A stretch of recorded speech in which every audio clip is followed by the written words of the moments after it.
प्यारे साथी, अगर आप क्लास 10 2026 बोर्ड एग्जाम की तैयारी कर रहे हो तो देखिए हिंदी के आपके सामने मैं 3 ऐसे टॉपिक लेकर के आया हूं। अगर आपने इस क्लास को पूरा देख लिया तो मैं आपसे यह कह सकता हूं कि हिंदी के ये 3 टॉपिक आप एक ही वीडियो में पूरे पक्के कर लोगे। देखो, इस क्लास के अंदर मैं आपको बताने वाला हूं गद्यांश कैसे आप लिखोगे और कौन कौन से इंपॉर्टेंट गद्यांश है जो आपको 2026 बोर्ड परीक्षा के लिए आपको तैयार करने हैं और 100% वह गद्यांश आपको पेपर में देखने को मिलने वाले हैं। ठीक है, इसी तरीके से मैं आपको पद्यांश भी बताऊंगा और आपको मैं संस्कृत के गद्यांश और संस्कृत के पद्यांश भी बताऊंगा। साथ ही मैं आपको ऐसे जीवन परिचय बताऊंगा जो कि 100% आपके बोर्ड परीक्षा 2026 में इस बार आने वाले हैं। तो आज की एक कंप्लीट क्लास आपको पूरी की पूरी देखनी है। जिस भी प्यारे साथी ने इस क्लास को शुरू से लगाकर एकदम लास्ट तक देखा, मतलब एकदम शुरू से लगाकर आपने क्लास को लास्ट तक देख लिया, भाई ये 3 टॉपिक आपके 100% आपके कह सकते हो कि पक्के हो जाएंगे और आपके जितने नंबर के टॉपिक आते हैं आपका एक भी नंबर नहीं कटेगा। ठीक है, तो मैं आपको यहां पर दिखा देता हूं। सबसे पहले मैं यहां पर आपको बताऊंगा कुछ इस तरीके से आपके पेपर में जो इंपॉर्टेंट गद्यांश हैं मैं सबसे पहले आपको वह बताऊंगा। ठीक है, और इसके बाद मैं आपको हर वह चीज़ बताऊंगा, फिर मैं आपको इंपॉर्टेंट जो भी पद्यांश है मैं आपको वह बताऊंगा। और आप देख सकते हो आपकी जितने भी आपके इंपॉर्टेंट टॉपिक हैं मैं आपके सामने सब कुछ लेकर के आया हूं। ठीक है, इसके अलावा अगर मैं बात करता हूं तो जो भी आपके पेपर में संस्कृत से संबंधित इंपॉर्टेंट गद्यांश और संस्कृत के संबंधित जो भी आपके इंपॉर्टेंट पद्यांश होंगे ना, वो सारी चीज़ें मैं आपको बताने वाला हूं। इसके अलावा मैं आपको जीवन परिचय भी बताऊंगा कि कौन कौन से इंपॉर्टेंट जीवन परिचय आपके हैं। तो प्यारे साथी, सबसे पहले देखिए यहाँ पर मैं आपको बताऊंगा जो आपके बोर्ड एग्जाम में मोस्ट इंपॉर्टेंट गद्यांश हैं। ठीक है, सबसे पहले मैं यहाँ पर आप लोगों को गद्यांश के बारे में बताऊंगा, यानी कौन कौन से ऐसे गद्यांश हैं जो कि आपको 100% आपके पेपर में आने वाले हैं। ठीक है, और गद्यांश से संबंधित कैसे कैसे क्वेश्चंस आएंगे वह भी मैं आपको बताऊंगा। ठीक है, कि आपको संदर्भ कैसे लिखना है, आपको व्याख्या कैसे करनी है, और आप लोगों का जो तीसरा प्रश्न आता है गद्यांश से संबंधित वह क्वेश्चन आप कैसे करोगे, तो मैं आपको सब कुछ बताने वाला हूं। ठीक है, तो आज की क्लास आप कंप्लीट देखना अगर आप क्लास 10 2026 बोर्ड के स्टूडेंट हैं। ठीक है, सभी बोर्ड के लिए ये वीडियो काफी महत्वपूर्ण होने वाली है, खासकर यूपी बोर्ड के स्टूडेंट्स के लिए। ठीक है, तो सबसे पहले यहां पर स्टूडेंट्स आप लोग देखना स्टार्ट करेंगे हमारा गद्यांश नंबर फर्स्ट। ठीक है, पहला गद्यांश है, काफी इंपॉर्टेंट है, हर बार लगभग ये आपके पेपर में आता है। तो देखिए सबसे पहले इसको पढ़ते हैं हम लोग। ठीक है, देखो यहां पर दे रखा कि संस्कृति अथवा सामूहिक चेतना ही हमारे देश का प्राण है। अब देखो, आपको जब इस पूरे गद्यांश को मैं पढ़ लूंगा फिर मैं आपको बताऊंगा कि ये किस चैप्टर से लिया गया है। ठीक है, और इसके लेखक कौन हैं। तो सबसे पहले तो इंपॉर्टेंट गद्यांश आपको पढ़ लेना है। ठीक है, तो इस पर आप लोग लगा लीजिएगा वेरी इंपॉर्टेंट, और इसको बोर्ड परीक्षा की दृष्टि से आप लोग 100% तैयार करके चले जाना। ठीक है, इसके अलावा अगर मैं बात करता हूं, दे रखा कि इसी नैतिक चेतना के सूत्र से हमारे नगर और ग्राम, हमारे प्रदेश और संप्रदाय, हमारे विभिन्न वर्ग और जातियां आपस में बंधी हुई हैं। मतलब कि संस्कृति और सामूहिक चेतना ही हमारे देश का प्राण है। इसी नैतिक चेतना के सूत्र से हमारे नगर, ग्राम, हमारे प्रदेश, हमारा संप्रदाय, हमारे विभिन्न वर्ग के लोग, जातियां, ये सारी चीज़ें आपस में बंधी हुई हैं। कह रहा कि जहां उनमें और सब तरह की विभिन्नताएं हैं वहां उन सब में यह एकता है। ठीक है, इसी बात को ठीक तरह से पहचान लेने से बापू ने जनसाधारण को बुद्धिजीवियों के नेतृत्व में क्रांति करने के लिए तत्पर करने के लिए इसी नैतिक चेतना का सहारा लिया था। प्यारे साथी, अगर आपने इस पूरे गद्यांश को पढ़ लिया है तो उम्मीद है आप लोगों ने इसका स्क्रीनशॉट भी ले लिया होगा। अब देखो, इससे संबंधित क्वेश्चंस ऐसे आपके पेपर में आएंगे, उस चीज पर आपको फोकस करना है। ठीक है, तो सबसे पहले अगर मैं बात करता हूं अपने प्रश्न नंबर पहले पर। ठीक है, पहला जो क्वेश्चंस आपके पेपर में आएगा, सबसे पहला प्रश्न आपका जो आएगा पेपर में भैया, देखो यहां पर दे रखा है कि उपर्युक्त गद्यांश का संदर्भ लिखिए। सबसे पहला जो आपको प्रश्न देखने को मिलेगा भैया वो आपका संदर्भ का प्रश्न होगा। ठीक है, तो अभी मैं आपको बताऊंगा कि आपको संदर्भ पेपर में किस तरीके से लिखे आना है, जिससे कि आपको ये प्रश्न आपके पेपर में 2-2 नंबर के आते हैं। ठीक है, ये क्वेश्चंस जो आपके पेपर में होते हैं ये 2 नंबर का आता है, ये 2 नंबर का आता है, और ये भी आपका 2 नंबर का आता है। ठीक है, तो मतलब ये तीनों के तीनों क्वेश्चंस आपके पेपर में 2+2+2 यानी टोटल आपको 6 नंबर दे करके जाते हैं। तो 6 में 6 नंबर आपको पूरे लाने हैं। कैसे लाओगे, क्या करना है, सब कुछ मैं आपको बताऊंगा। ठीक है, सबसे पहले देखो संदर्भ आपको पेपर में कैसे लिख के आना है मैं आपको वो बताता हूं। तो प्यारे साथी देखो, सबसे पहले यहां पर आप लोग अपनी नजरों को डालिएगा और सबसे पहले समझने का प्रयास कीजिएगा कि भैया आप लोगों को पेपर में संदर्भ कैसे लिख के आना है, ठीक है। तो सबसे पहले आप हेडिंग बनाओगे संदर्भ, ठीक है, और संदर्भ में आप लिखना प्रारंभ करोगे कि यहाँ से कुछ इस तरीके से कि प्रस्तुत गद्यांश हमारी पाठ्य पुस्तक हिंदी। अब हिंदी को कुछ इस तरीके से आप लिखना, अंडरलाइन कर देना और ब्रैकेट में कर देना, ठीक है। प्रस्तुत गद्यांश हमारी पाठ्य पुस्तक हिंदी के गद्य खंड में संकलित, ठीक है। जिस भी चैप्टर से आप लिखना, मतलब जो भी चैप्टर का नेम हो भैया उसको तो आपको अलग पेन से लिख देना है, ठीक है। अलग पेन मतलब कि आप ये पूरा नीले से करना, जो अब मैंने आपको नीले से किया वो आप काले से कर देना, ठीक है, और ब्रैकेट के अंदर कर देना, ठीक है। कह रहा कि भारतीय संस्कृति नामक पाठ से लिया गया है। कह रहा कि इसके लेखक डॉक्टर राजेंद्र प्रसाद जी हैं। मतलब कुछ नहीं करना, इतना पूरा सब कुछ आपको नीले से करना है, ठीक है। लेकिन हिंदी जो आप लिखना इसको आप मतलब कि काले से कर देना, ब्लैक, और कह सकते हो अंडरलाइन कर देना। इसके अलावा भारतीय संस्कृति आप ब्लैक पेन से अंडरलाइन कर देना। डॉक्टर राजेंद्र प्रसाद जो इसके लेखक हैं इस गद्यांश के, उसको आप लोग ब्लैक पेन से कर देना। बाकी पूरा का पूरा आप नीले पेन से लिखना, और इस तरीके से आपको अपने पेपर में संदर्भ लिख के आना है। संदर्भ में प्यारे साथी एक चीज़ इंपॉर्टेंट चीज़ मैं आपको पहले ही बता देता हूं कि आपको संदर्भ हर एक गद्यांश में सेम रहेगा। बदलेगा तो केवल लेखक का नेम बदल जाएगा, ठीक है। लेखक का जो नाम है प्यारे साथी, लेखक का नाम बदल जाएगा हर एक गद्यांश में, ठीक है। इसके अलावा जो अध्याय का नाम है यानी जो पाठ का नाम है, ठीक है, जो पाठ का नाम है वो आपका बदल जाएगा। तो मतलब कि दो चीज़ें आपकी बदल जाएंगी, बाकी सारी चीज़ें आपकी सेम रहेंगी। गद्य खंड और आप लोग कह सकते हो कि प्रस्तुत पद्यांश हमारी पाठ्य पुस्तक इस चैप्टर से लिया, बाकी सारी चीज़ सेम रहेंगी, बस पाठ का नाम और लेखक का नाम बदल जाएगा। उम्मीद है संदर्भ आप लोग बेहतरीन तरीके से समझ गए होंगे, स्क्रीनशॉट भी आप ले चुके होंगे। और अब आप लोग उत्तर में लिखेंगे नेक्स्ट, रेखांकित अंश की व्याख्या, ठीक है। प्यारे साथी, रेखांकित अंश की व्याख्या आपको पूरी की नहीं करके आनी है, केवल आपको रेखांकित अंश की व्याख्या उतने की ही करनी है जितने में आपकी अंडरलाइन दे रखी हो। जैसे कि प्यारे साथी मैं बात करता हूं कि इस वाले क्वेश्चंस में अंडरलाइन जो आपको दे रखी है वह आपकी मतलब कि यहाँ से दी गई है, ठीक है, कि हमारे देश की, मतलब कि आप लोग अगर बात करेंगे तो यहाँ से लगा करके अंडरलाइन आपके में दे रखी है, यहाँ से लगा करके, एक मिनट, ठीक है, एक मिनट, ठीक है। तो इतने में मतलब कि अगर मैं बात करता हूं तो यहाँ से स्टार्ट है आपकी अंडरलाइन, ठीक है, और यहाँ पर जा करके आपकी समाप्त है। तो केवल प्यारे साथी इतने से लगाकर इतने का ही आपको क्या करना है, पेपर में व्याख्या करके आना है।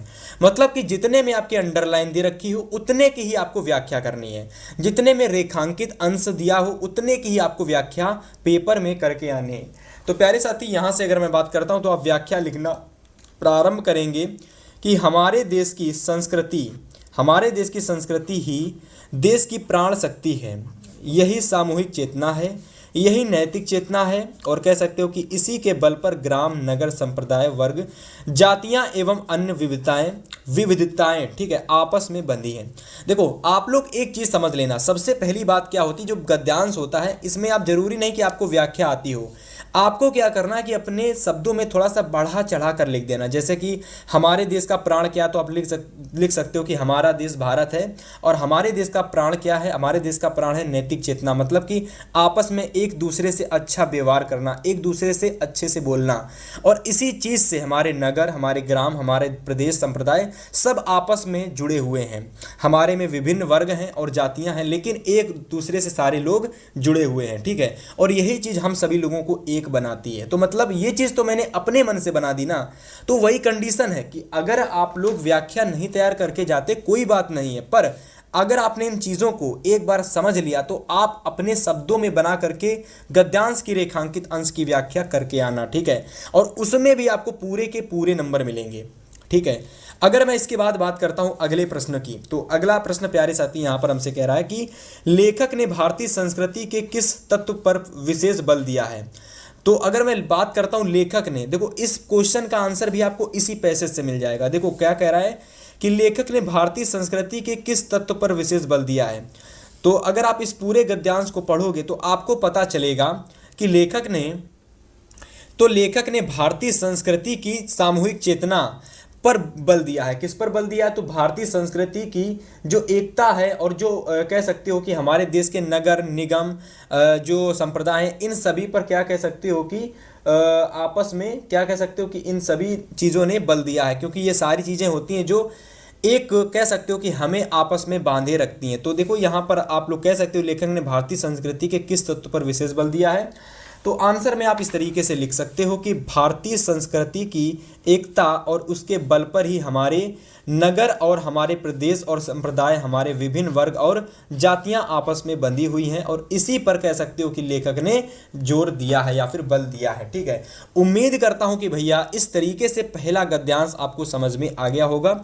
और अगर मैं दूसरे गद्यांश की बात करता हूं तो इसको भी आप सेम उसी तरीके से समाप्त कर सकते हो, और इस पर मैं आपको ज़्यादा समय नहीं लगाऊंगा, मैं आपको डायरेक्ट इसके क्वेश्चंस आंसर कराऊंगा जिसको आपको नोट करना है। ठीक है, बाकी मैंने आपको पहले गद्यांश में सब कुछ बता दिया है कि आपको क्वेश्चन कैसे ढूंढना है, आपको संदर्भ कैसे लिखना है, और आपको जो क्वेश्चंस नहीं आता, व्याख्या नहीं आती है, तो आपको व्याख्या कैसे करनी है। लेकिन इस गद्यांश में आपको सारी चीज़ें डायरेक्ट बताऊंगा, ठीक है, जिनको आपको नोट कर लेना है। और सबसे पहले तो आपको इसको वेरी इंपॉर्टेंट डाल लेना है भाई। सबसे पहले इस पर आप लोग वेरी इंपॉर्टेंट 2026 के लिए लगा लीजिएगा। ठीक है, तो चलिए बात करते हैं, इसको पढ़ते हैं भाई। चलो पढ़ते हैं। तो भैया अजंता संसार की चित्रकलाओं में अपना अद्वितीय स्थान रखता है। ठीक है, अजंता चैप्टर से हमारा ये गद्यांश, जो दूसरा गद्यांश है, ये हमारा अजंता चैप्टर से लिया गया है। ठीक है, कह रहा है कि इतने प्राचीन काल के, इतने सजीव, इतने गतिमान, इतने बहुसंख्यक कथा प्राण चित्र कहीं नहीं बने, है ना। अजंता के चित्रों ने देश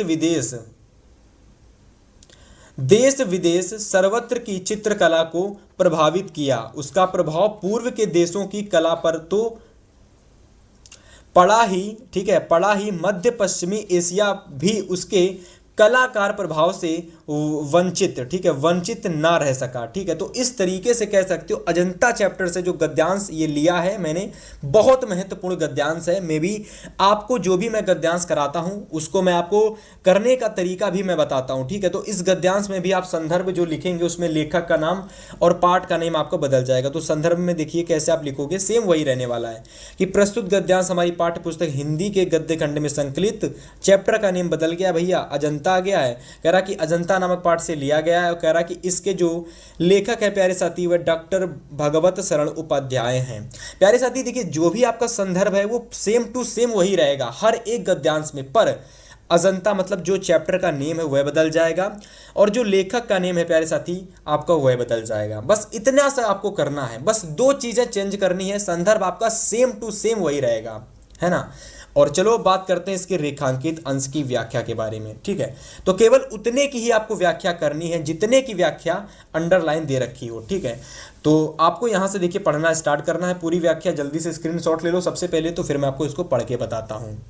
तो अब आप लोग लगाएंगे यहाँ से रेखांकित अंश की व्याख्या की हेडिंग। ठीक है, और हमको केवल उतने की ही व्याख्या करनी है जितने की व्याख्या हमारी अंडरलाइन दे रखी हो। ठीक है, तो जैसे कि अगर मैं बात करता हूँ हमारे पास जो पैसेज था, ठीक है, हमारे पास जो पैसेज था वह यह था, और इस पूरे पैसेज में ही आपकी अंडरलाइन दे रखी है, मतलब कि पूरे ही पैसेज में आप लोग कह सकते हो कि आपकी अंडरलाइन जो है वह दे रखी है। ठीक है, तो मतलब मैं पूरे में आपकी अंडरलाइन कर दे रहा हूँ। ठीक है, आपके पेपर में जो भी गद्यांश आएगा, ठीक है, उसमें जितने में आपकी अंडरलाइन दे रखी हो उतने में आपको व्याख्या करके आनी है। ठीक है प्यारे साथी, तो इसमें लगभग 5 लाइनों की पूरी व्याख्या हम लोग करने वाले हैं। ठीक है, मतलब और यहाँ पर भी आपकी कुछ लाइनें हैं, ठीक है, लगभग 1.5 लाइन, तो लगभग 6.5 लाइनों की व्याख्या मैं यहाँ पर आपको बताने वाला हूँ। ठीक है, तो चलिए आप लोग लिखना स्टार्ट करेंगे यहाँ से पूरी व्याख्या कि प्राचीन काल में संपूर्ण विश्व में कहीं भी अजंता के चित्रों के समान इतने प्राणवान, गतिशील, जैसे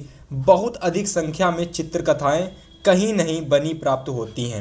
मतलब कि उस समय में, प्राचीन काल में, जो कह सकते हो अजंता की जो गुफाओं में जो चित्र बने हुए थे उस टाइम, उस समय, वैसे चित्र और कहीं भी नहीं मतलब बने हुए थे। ठीक है, इसके अलावा अगर बात करते हैं तो अजंता के इन प्राणवान चित्रों का प्रभाव पूर्वी देशों की कलाओं पर पड़ ही रहा था। ठीक है, पड़ा है, मतलब कि कह सकते हो कि पूर्वी जो देश थे वहाँ पर भी जो अजंता की गुफाओं की जो चित्र थे उसका जो प्रभाव है अन्य देशों पर भी पड़ा। ठीक है, जो पूर्वी देश हुआ करते थे। इसके अलावा इसके अतिरिक्त मध्य और पश्चिमी एशिया देश भी उसके हितकारी प्रभाव से मुक्त नहीं रह सका। आशय यह है कि अजंता कि चित्रकलाओं का प्रभाव संपूर्ण एशिया के देशों की कलाओं पर स्पष्ट रूप से पड़ा है। ठीक है, तो इस तरीके से प्यारे साथी आपको व्याख्या कैसे करनी है मैंने आपको बता दिया। हालांकि आपको जब व्याख्या मतलब कि जो आपको नहीं पता है इसके अलावा बना बना करके व्याख्या कैसे कर सकते हो, तो मैंने आपको बताया था कि आपको बढ़ा चढ़ा करके जो शब्द दे रखे होते हैं उसमें लिखना पड़ता है। जैसे कि एग्जाम्पल के लिए आप लिख सकते हो कि अजंता संसार की चित्रकलाओं में अपना अद्वितीय स्थान रखता है, तो आप लोग लिख सकते हो कि अजंता जो हमारे देश में अजंता नामक गुफा हमारे देश की सबसे प्रसिद्ध गुफाओं में से एक है। यहाँ पर की चित्र, यहाँ की कला अद्वितीय है, मतलब कि हर एक जगह प्रसिद्ध है। तो इस तरीके से आप अपनी भाषा में बढ़ा चढ़ा करके लिख सकते हो। ठीक है, मतलब ये 5.5 लाइनों की आप लोग गद्यांश है, आपको कम से कम 10 से 12 लाइनों का व्याख्या करके आना है। मतलब कि अगर 5 लाइनों का गद्यांश की रेखांकित अंश की व्याख्या करनी है तो मे भी आप लोग कम से कम 10 से 12 लाइनों की व्याख्या करके आओ। अगर 10 लाइनों की व्याख्या तो कम से कम 20 से 25 लाइन की व्याख्या करके आओ, मतलब डबल कर देना और थोड़ा ज़्यादा बढ़ा देना। ठीक है, तो मैं भी उम्मीद है कि भैया कि आप सभी लोगों ने अच्छे से चीज़ों को समझा होगा। और रेखांकित अंश के बाद अगर मैं बात करता हूँ, एक क्वेश्चन है कि अजंता किस कला के लिए अद्वितीय स्थान रखता है, तो आंसर में आप लिखोगे कि अजंता चित्रकला के लिए अद्वितीय स्थान रखता है। प्यारे साथी, इस तरीके से आपका जो तीसरा क्वेश्चन होता है काफ़ी ज़्यादा आसान भी पूछा जाता है कभी कभी, और कभी कभी थोड़ा सा कठिन भी पूछ लिया जाता है। तो वो डिपेंड करता है कि पेपर आपका कठिन है या फिर पेपर आपका सरल पूछा गया है। उम्मीद करता हूँ कि इतना चीज़ समझ में आ गया होगा। ये दोनों के दोनों गद्यांश जिस भी प्यारे साथी ने समझ लिया होगा, अगर आपके पेपर में कोई भी गद्यांश आ जाता है तो संदर्भ वाला क्वेश्चन भले आप ना कर पाओ, क्योंकि इसमें आपको लेखक का नाम पता होना चाहिए, चैप्टर का नेम पता होना चाहिए और लेखक का नेम पता होना चाहिए, तभी आप कर पाओगे। तो संदर्भ तो डिपेंड करता है कि आपको चैप्टर का नेम और लेखक का नेम आता है तो संदर्भ आप कर पाओगे, वरना आपको रेखांकित अंश की व्याख्या करने का तरीका मैंने ऑलरेडी आपको बता दिया है। और इसके अलावा जो ये तीसरा क्वेश्चन आता है इसको भी आपको व्याख्या से कैसे करना है वह भी मैंने आपको बता दिया है। ठीक है, पहले वाले गद्यांश में। चलो भाई, अब मैं आपको बताने वाला हूँ इंपॉर्टेंट पद्यांश, और ऐसे पद्यांश बताऊंगा जो कि 100% पेपर में आएंगे या फिर आने वाले हैं। और इसी के साथ साथ पद्यांश को पेपर में कैसे करके आना है, मतलब कि आपको संदर्भ कैसे लिखना है, रेखांकित अंश की व्याख्या कैसे करनी है। ठीक है, अगर आपको पद्यांश में कुछ भी नहीं आता है तो आप पद्यांश का क्वेश्चन कैसे करके आओगे वह मैं आपको बताने वाला हूँ। ठीक है, तो चलो सबसे पहले बात करते हैं पहले पद्यांश के बारे में। तो सबसे पहला पद्यांश हमारा यहाँ पर दे रखा है कि अतुलनीय जिनके प्रताप का साक्षी है प्रत्यक्ष दिवाकर। ठीक है, तो पहली लाइन इतनी समाप्त हो गई। दूसरी लाइन है कि घूम घूम कर देख चुका है जिनकी निर्मल कीर्ति निशाकर। ठीक है, फिर तीसरी लाइन है कि देख चुके हैं जिनका वैभव ये नभ के अनंत तरागण। ठीक है, चौथी लाइन है कि अगणित बार सुन चुका है नभ जिनका विजय घोष रण गर्जन। ठीक है, तो मतलब 4 लाइन ये हो गई। अभी देखिए 4 लाइनें को, मतलब इन 4 लाइनों में आप सभी लोगों को संदर्भ क्या लिखना है, आप सभी लोगों को इसकी व्याख्या क्या करनी है, बहुत अच्छे से आपको समझना है एक एक चीज। ठीक है, सबसे पहले प्यारे साथी आप सभी लोगों को संदर्भ कैसे लिखना है मैं आपको वो बताऊंगा। ठीक है, कैसे आप संदर्भ लिखोगे, देखो सेम उसी तरीके से आपको संदर्भ लिखना है जिस तरीके से आपने गद्यांश में संदर्भ लिखा था। देखो यहाँ पर है कि प्रस्तुत पद्यांश राम नरेश त्रिपाठी द्वारा रचित स्वदेश प्रेम से लिया गया है। ये तो सिंपल तरीके से आपका संदर्भ हो गया है ना, लेकिन इसके अलावा आप दूसरे तरीके से कैसे लिख सकते हो, जिस तरीके से मैंने गद्यांश में बताया था उसको समझना। तो प्यारे साथी आपको संदर्भ कैसे लिखना है अब जरा यहाँ पर देखो। सबसे पहले मेरे प्यारे साथी यहाँ पर जो मैंने आपको संदर्भ बताया ये तो एकदम कह सकते हो सिंपल शब्दों में लिखा हुआ है कि प्रस्तुत पद्यांश जो हमारा राम नरेश त्रिपाठी द्वारा रचित है और इसके जो कह सकते हो रचित है और स्वदेश प्रेम से लिया गया है। तो आप ये भी संदर्भ लिख सकते हो, लेकिन इसके अलावा जो बेहतर संदर्भ है वो आप ये लिखना। इससे आपको एग्जामिनर पर बहुत अच्छा प्रभाव पड़ेगा और वह समझ जाएगा ये टॉपर स्टूडेंट है, और आपके कहीं गलती होगी तो वहाँ पर आपके नंबर भी नहीं काटेगा। देखो सबसे पहले सेम वही है जैसा कि गद्यांश में संदर्भ था, बस यहाँ पर थोड़ा सा डिफरेंस है यहाँ पर कवि का नाम है, वहाँ पर लेखक का नाम था, बाकी सब कुछ वही है। गद्यांश की जगह पद्यांश हो गया है और गद्य खंड की जगह पद्य खंड हो गया, बाकी सब वही है। देखो आप स्वयं से खुद से पढ़ लो। प्रस्तुत पद्यांश हमारी पाठ्य पुस्तक, वहाँ तक प्रस्तुत गद्यांश, यहाँ हो गया प्रस्तुत पद्यांश हमारी पाठ्य पुस्तक हिंदी, ठीक है, हिंदी के पद्य खंड में संकलित स्वदेश प्रेम पाठ से लिया गया है। इसके कवि राम नरेश त्रिपाठी हैं। बस समाप्त। इतना केवल संदर्भ आपको लिख के आना प्यारे साथी। गारंटी दे रहा हूं कि भैया 2 नंबर तो मिलेंगे ही मिलेंगे, लेकिन कहीं गलती होगी तो वहां पर भी एग्जामिनर आपके नंबर नहीं काटेगा, ठीक है। तो उम्मीद करता हूं संदर्भ समझ में आ गया हो गया। देखिए रेखांकित अंश की जो व्याख्या आपको करनी है प्यारे साथी पद्यांश में, थोड़ा सा देख समझ लेना। इसमें क्या होता है कि आपको ज़्यादा पद्यांश की व्याख्या नहीं करनी पड़ती है, क्योंकि वैसे भी ये छोटे होते हैं और केवल 1 से 2 लाइनों की आपकी व्याख्या पूछ ली जाती है, ठीक है।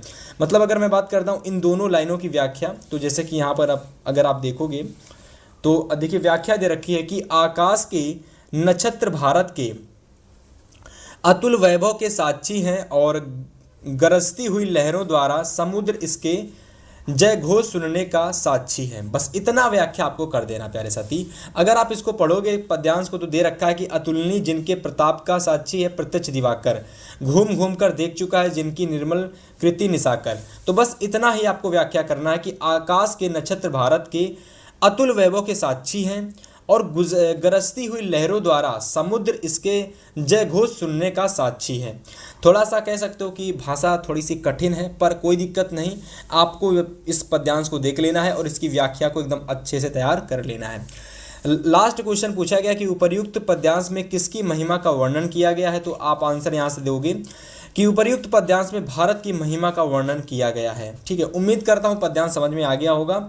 इसके अलावा दूसरा पद्यांश देखो, अगर आपको पहले पद्यांश में थोड़ा सा डाउट रहा है तो दूसरे पद्यांश में सारा डाउट क्लियर हो जाएगा और 100% आप लोग गद्यांश पद्यांश का पूरा क्वेश्चन करके आने वाले हो। तो चलो देखते हैं दूसरे पद्यांश को। तो अगर मैं दूसरे अपने पद्यांश की बात करता हूँ प्यारे साथी, बहुत आसान है, बहुत आसान है, बस समझना है। सबसे पहले इस पर वेरी इंपॉर्टेंट डाल लो और इसको पढ़ना प्रारंभ करो। कह रहा है कि रानी में जानी अजानी महा, पबि पाहन हूँ ते कठोर हियो है, राजो काज अकाज न जानियो, कहो तीव को जिन कियो है, ऐसी मनोहर मूर्ति है ये बिछड़े कैसे प्रतिम लोग जियो है, आखिर में सकीर रखिबे जोग इन्हें किमके बनवास दियो है। प्यारे साथी थोड़ी सी कठिन लैंग्वेज, थोड़ी सी कैसा कठिन भाषा होती है पद्यांश की, पर डरना नहीं है। केवल आपको क्या करना है कि पद्यांश को पहचान लेना है और इसकी व्याख्या को आपको स्टोरी की तरह तैयार कर लेना है। प्यारे साथी संदर्भ आपका सेम रहने वाला है, मतलब कि बस कवि का नाम बदल जाएगा और चैप्टर का नेम। प्रस्तुत पद्यांश हमारी कह सकते प्रस्तुत पद्यांश तुलसीदास द्वारा रचित है और वन पथ पर शीर्षक से लिया गया है। बस इतना संदर्भ में आपको कह सकते हो लिख देना है। और इसके अलावा मैंने जो ये संदर्भ बताया था आप लोग इस तरीके से भी लिख सकते हो, बस यहाँ पर आपको चैप्टर का नेम और कवि का नेम बदल देना। प्यारे साथी यहाँ पर आप कवि का नेम कर लेना तुलसीदास जी और चैप्टर का नेम आप लोग कर लेना प्यारे साथी वन पथ पर। बाकी पूरा का पूरा पद्यांश आपका संदर्भ यही रहेगा। इसके अलावा अगर मैं रेखांकित अंश की व्याख्या की बात करता हूँ तो प्यारे साथी इसको आप लोग बिल्कुल अच्छे तरीके से कहानी की तरह तैयार कर लो।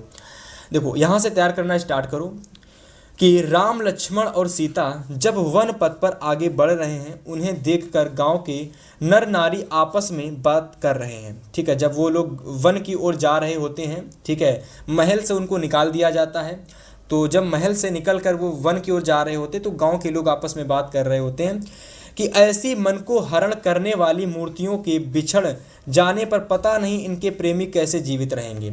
मतलब कि इतने अच्छे लोगों से दूर चले जाने के बाद हम मतलब जो भी इनके प्रेमी होंगे, जो भी इनको चाहने वाले लोग होंगे, वो कैसे जीवित रहेंगे। बहुत सारे क्रिकेटर हमारे पसंदीदा क्रिकेटर होते हैं, बट जब वो खेलना छोड़ते हैं तो हम लोगों का दिल टूट जाता है। कुछ इसी तरीके से जो कह सकते हो राम लक्ष्मण और जब सीता जी कह सकते हो कि वन की ओर जा रहे होते हैं तो उनके जो आपस में लोग बात कर रहे होते हैं, कहते हैं इनके जो चाहने वाले लोग होंगे वो कितना ज़्यादा उनका दिल टूटेगा, वो कितना ज़्यादा कह सकते हो कि ये कह सकते हो कि आप लोग उनको कितना ज़्यादा दुख होगा। आगे ये सखी हे राजकुमार आंखों में रहने योग्य हैं, भला इन्हें किस निष्ठुर ने वनवास दिया। ये राजकुमार ये राजकुमार और ये सखी आंखों में बसाने योग्य हैं, भला इनको किसने वनवास दे दिया। ठीक है, तो इस तरीके से प्यारे साथी आपको व्याख्या स्टोरी की तरह तैयार कर लेनी है। इसके अलावा अगर क्वेश्चन की बात, लास्ट क्वेश्चन की बात करता हूँ, तीसरे क्वेश्चन की तो कह रहा कि किसके हृदय पत्थर की भांति कठोर है। तो आंसर में आप लिखोगे कि ग्राम वधुएं कह रही हैं कि जिस रानी ने इन लोगों को वनवास भेजा है उसका हृदय पत्थर की भांति कठोर है। प्यारे साथी कह सकते हो कि इस तरीके से आपको आंसर यहाँ पर लिखना है। और वह रानी जिन्होंने सीता, लक्ष्मण और राम जी को कह सकते हो वनवास के लिए कहा था, वह उनकी माँ थी। ठीक है, तो इस चीज़ को भी आपको पता होना चाहिए। अगर मैं बात करता हूँ इसके अलावा आगे के क्वेश्चंस की, तो चलिए बात करते हैं। तो प्यारे साथी यहाँ से आप लोगों को मैं संस्कृत का पद्यांश बताने वाला हूँ। जिस भी प्यारे साथी को डाउट है ना कि संस्कृत के पद्यांश कैसे करके आने हैं, ठीक है, मतलब कि उसको ये प्यारे साथी को ये लगता है कि संस्कृत के जो पद्यांश है मैं वह कैसे करूँगा, तो प्यारे साथी आपको इस क्लास को पूरा देख लेना है। ठीक है, मैं यहाँ पर एक एक चीज़ आपको बता दूंगा। संस्कृत का संदर्भ मतलब संस्कृत के पद्यांश का संदर्भ आप कैसे लिखोगी, इसका आप हिंदी अनुवाद कैसे करोगे, केवल इसमें दो चीज़ें आपकी आती हैं। सबसे पहले इसका संदर्भ आता है करने के लिए परीक्षा में, ठीक है प्यारे साथी, ठीक है। इसके अलावा जो दूसरी चीज़ आती है प्यारे साथी वह आपका आता है हिंदी अनुवाद। क्या आता है? हिंदी अनुवाद आता है। तो मैं आप लोगों को एक एक चीज़ बहुत बेहतर तरीके से समझाने वाला हूं कि आप सभी लोगों को अनुवाद संदर्भ कैसे लिखना है संस्कृत के गद्यांश का, और आप सभी लोगों को जो संस्कृत का गद्यांश आता है उसका हिंदी अनुवाद कैसे करना है, मैं आपको एक एक चीज़ बेहतर तरीके से बताने वाला हूँ। चलो सबसे पहले आप लोग यहाँ पर पढ़ लो इस पूरे गद्यांश को। गद्यांश हमारा कि वाराणसी सुविख्याता प्राचीन नगरी, फिर आपका फुल स्टॉप है। कह रहा कि इयम विमल सिलिल तरंगाया, ठीक है, तड़ंगाया गंगाया कुले स्थिता अस्या घट्टानाम वलयाकृति पंक्ति धवलायम चंद्रकाया, ठीक है, राजते अगणितः पर्यटकः, ठीक है, सुदूरे भया देशेभ्या नित्यम अत्र आयन्ति, ठीक है, अस्या घट्टानाम च शोभा विलोक्य इमाम बहु प्रशंसति। ठीक है, तो इस तरीके से प्यारे साथी थोड़ी सी कठिन जिसको लगती है संस्कृत वो इग्नोर कर सकता है, कोई बात नहीं। अगर आप संस्कृत नहीं पढ़ पाते हो फिर भी आप संस्कृत का पूरा क्वेश्चन करके आओगे और एक भी नंबर आपका नहीं कटेगा। आपको बस क्या करना है कि संदर्भ आपको लिखना सीख लेना है और इसकी हिंदी अनुवाद को आपको प्यारे साथी स्टोरी की तरह आपको तैयार कर लेना है। तो देखो सबसे पहले मैं आपको इसका स्टोरी ही बताने वाला हूं, मतलब कि इसकी हिंदी अनुवाद ही बताने वाला हूं। जिसको प्यारे साथी आपको तैयार कैसे करना है, तो इसको आपको स्टोरी की तरह तैयार करना है। ठीक है, तो चलो स्टोरी की तरह तैयार करना स्टार्ट करो। अगर आपके पेपर में ये गद्यांश आ जाता है संस्कृत का तो आपको इसको स्टोरी की तरह इस तरीके से लिख के आना है कि वाराणसी बहुत प्रसिद्ध प्राचीन नगरी है। यह स्वच्छ जल तरंगों वाली गंगा के किनारे पर स्थित है। इसके घाटों की गोलाकार पंक्ति सफेद चांदनी में बहुत सुशोभित होती है। असंख्य यात्री दूर दूर देशों से यहाँ आते हैं और इसके घाटों की शोभा देखकर इसकी बहुत प्रशंसा करते हैं। प्यारे साथी आपको स्टोरी की तरह क्या करना है, इसकी हिंदी अनुवाद तैयार कर लेना है। अगर मैं संदर्भ की बात करता हूँ प्यारे साथी तो बहुत आसान है कि प्रस्तुत संस्कृत गद्यावतरण हमारी पाठ्य पुस्तक हिंदी के संस्कृत खंड के अंतर्गत संग्रहित वाराणसी नामक पाठ से अवतरित है। ठीक है, अवतरित किया गया है। बस संदर्भ लिख गया, बस इतना करके करना है और कुछ नहीं करना है ना। बिल्कुल सिंपल है, बिल्कुल सिंपल। ठीक है, चलो उम्मीद करते हैं कि संदर्भ आपको पहला गद्यांश आपको समझ में आया होगा। संदर्भ आपको कैसे लिखना है स्क्रीनशॉट ले लीजिएगा। हिंदी अनुवाद का आपको स्टोरी की तरह तैयार कर लेना है अगर ये गद्यांश आता है तो। अगर आप नहीं पहचान पाते कि हमको कौन सा गद्यांश हमारे पेपर में आता है तो प्यारे साथी आपको कुछ कीवर्ड अपने हिसाब से ढूंढ लेने हैं। जैसे कि अगर आपके पेपर में ये वाला गद्यांश आता है तो आपको देखना है कि इसके कीवर्ड देखने हैं। जैसे कि यहाँ पर वाराणसी सुविख्याता प्राचीन नगरी, बस आपको इस स्टार्टिंग का ये लाइन पता चल जाएगा। बस आपको स्टोरी बना करके हिंदी अनुवाद में लिख देनी है। मतलब हिंदी अनुवाद आपको कुछ नहीं, स्टोरी के तैयार करना है। आपको एक एक शब्दों का अनुवाद पेपर में नहीं करना है। ठीक है, चलो आगे बात करते हैं नेक्स्ट संस्कृत पद्यांश के बारे में। तो प्यारे साथी यहाँ पर मैं आपको बताने वाला हूँ संस्कृत पद्यांश। अब देखो, जिस भी प्यारे साथी को यह लगता है कि संस्कृत का जो पद्यांश है वह आपका क्या संस्कृत के गद्यांश की तरह होता है, क्या भी उसमें भी संदर्भ और क्या केवल हिंदी अनुवाद आता है, तो बिल्कुल सही। इसमें आपकी दो चीज़ें आती हैं, सबसे पहला संदर्भ आता है आपका, दूसरा हिंदी अनुवाद। और हिंदी अनुवाद को भी प्यारे साथी आप कुछ नहीं, कहानी की तरह तैयार कर लेना, बस कहानी की तरह समझ लेना। हिंदी का अनुवाद मतलब कि हर एक शब्द का अनुवाद करना नहीं है, बस आपको क्या करना है कि पद्यांश को पहचान लेना है और उस पद्यांश में क्या स्टोरी थी, क्या अनुवाद था, बस वो आपको स्टोरी की तरह तैयार कर लेना। फॉर एग्जाम्पल यहाँ पर देखो, मानव हित्वा प्रियो भवति क्रोधम हित्वा ना सोचती, इसका आप लोगों को स्टोरी की तरह तैयार करना है कि जो मनुष्य होता है अभिमान को छोड़कर प्रिय होता है और क्रोध को छोड़कर शोक नहीं करता। कामम हित्वार्थवान भवति लोभम हित्वा सुखी भवेत, ठीक है, कामना को छोड़कर धनवान होता है और लोभ को छोड़कर सुखी होता है। बस क्या करना है प्यारे साथी, कहानी की तरह आपको तैयार कर लेना है ना। चलिए आगे बात करते हैं। इसके बाद जो हमारा अगला टॉपिक है वो है लेखक का जीवन परिचय। जिस भी प्यारे साथी को जीवन परिचय लिखना नहीं आता है, प्यारे साथी आज की इस क्लास को देख लेना। जीवन परिचय आपको अगर ऐसे लिखोगे तो एक भी नंबर आपका नहीं कटेगा। सबसे पहले देखो, रामधारी सिंह दिनकर का जीवन परिचय आपका वेरी वेरी मोस्ट इंपॉर्टेंट है। सबसे पहली बात तो ये है 2026 के पेपर में ये 100% आपका आने वाला है, ठीक है। और आपको अगर एक जीवन परिचय पता चल जाता है तो दूसरे जीवन परिचय आप किस तरीके से लिखोगे उसकी भी आपको टाइम कह सकते हो कि आपको जो होता है बॉडी पोर्शन वो पता चल जाता है कि कहाँ पर हमें क्या लिखना है। तो चलो सबसे पहले रामधारी सिंह दिनकर का जीवन परिचय मैं आपको बताता हूँ। इसके अलावा और भी जो इंपॉर्टेंट जीवन परिचय मैं आपको वो भी बताऊँगा। तो प्यारे साथी यहाँ पर अगर आप देखेंगे तो रामधारी सिंह दिनकर का जो जीवन परिचय है सेम इसी तरीके से पेपर में करके आना है। तो बात करते हैं अगर इनके जन्म की, तो इनका जो जन्म था वो 30 सितंबर 1908 ईस्वी को हुआ था, ठीक है भाई। अगर बात करते हैं जन्म स्थान की तो बिहार में मुंगेर जिला जो था, मुंगेर जिला वहाँ पर इनका जन्म स्थान था, ठीक है। रचनाएं की बात करते हैं तो रश्मि रथी, कुरुक्षेत्र, रेणुका, हुंकार, रसवंती, उर्वशी। आपको ना ये चीज़ें स्टार्टिंग में ही लिख देनी है जब जीवन परिचय आप लिखोगे। एग्जामिनर को ऐसा लगेगा कि मैं टॉपर स्टूडेंट की कॉपी चेक कर रहा हूँ और वो आपको भर भर के नंबर देगा, ठीक है। जन्म डाल दिया, जन्म स्थान डाल दिया, रचनाएं डाल दी और आपको लास्ट में मृत्यु डाल देनी है 24 अप्रैल 1974। इसके पश्चात आपको जीवन परिचय लिखना स्टार्ट करना है। तो आप जीवन परिचय लिखोगे, आप लिखना प्रारंभ करोगे प्यारे साथी जीवन परिचय हेडिंग लगा करके कि रामधारी सिंह दिनकर का जन्म बिहार के मुंगेर जिले के सिमरिया नामक गांव में 30 सितंबर 1908 को हुआ था, ठीक है। रामधारी सिंह दिनकर जी ने पटना विश्वविद्यालय से बीएससी, ठीक है, सॉरी बीए पास करने के बाद मोका घाट में हाई स्कूल के प्रधानाध्यापक हो गए। इसके बाद सरकारी नौकरी करने लगे। बहुत आसान सा जीवन परिचय आपको लिखना है, एकदम सरल शब्दों में, है ना।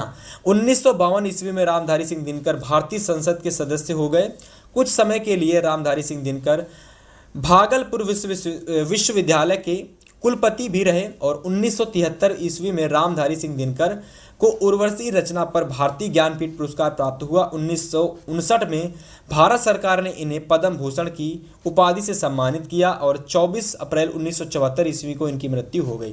प्यारे साथी इस तरीके से आपको क्या करना है, एकदम सिंपल शब्दों में आपको जीवन परिचय लिख के आना है। मैं आपको कुछ जीवन परिचय इंपॉर्टेंट बताता हूं जिनको आप पेपर से पहले तैयार कर लेना और फॉर्मेट सेम इसी तरीके से रखना है। जन्म लिखना, जन्म स्थान पेपर में लिख के आना, रचनाएं लिख देना, मृत्यु लिख देना और जीवन परिचय आपको इस तरीके से लिख देना, ठीक है।